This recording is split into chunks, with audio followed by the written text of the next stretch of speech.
విజయవాడ తూర్పు నియోజకవర్గం 4వ డివిజన్ సెంట్రల్ ఎక్సైజ్ కాలనీలో 13 లక్షల అంచనా వ్యయంతో జరిగే రోడ్డు నిర్మాణ పనులను ఎంపీ కేశినేని శివనాథ్, ఎమ్మెల్యే గద్దె రామ్మోహన్ శంకుస్థాపన చేశారు. ఎంపీ కేశినేని శివనాథ్ మాట్లాడుతూ ఈ రోజుకి యువనేత మంత్రి నారా లోకేష్ యువగలం పాదయాత్ర ప్రారంభించి 3 ఏళ్లు అవుతుందన్నారు. యువగలం పాదయాత్రతో నారా లోకేష్ రాష్ట్రాన్ని రాక్షస పాలన నుంచి విముక్తి కలిగించారని ఎంపీ కేశినేని అన్నారు. ఏపీ మున్సిపల్ కౌన్సిల్ వల్ల విజయవాడ నగర అభివృద్ధి కుంటుపడిందని విమర్శించారు. విజయవాడ నగర అభివృద్ధి కోసం సీఎం చంద్రబాబు నాయుడు ఎన్ని వేల కోట్లైనా ఇవ్వటానికి సిద్ధమున్నారని తెలిపారు.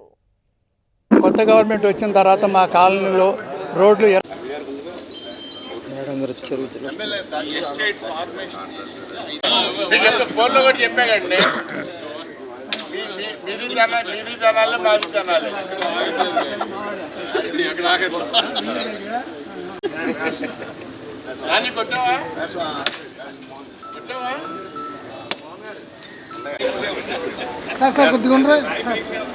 గురుగారు కొంచెం పక్కన ఉండే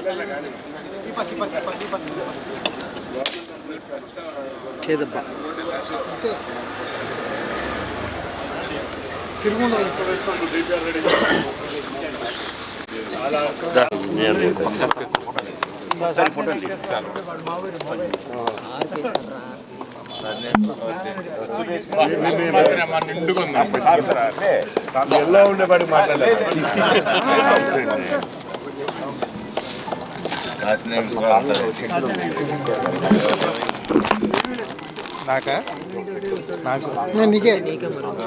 ఉంచుకో ఏం చేసుకున్నావు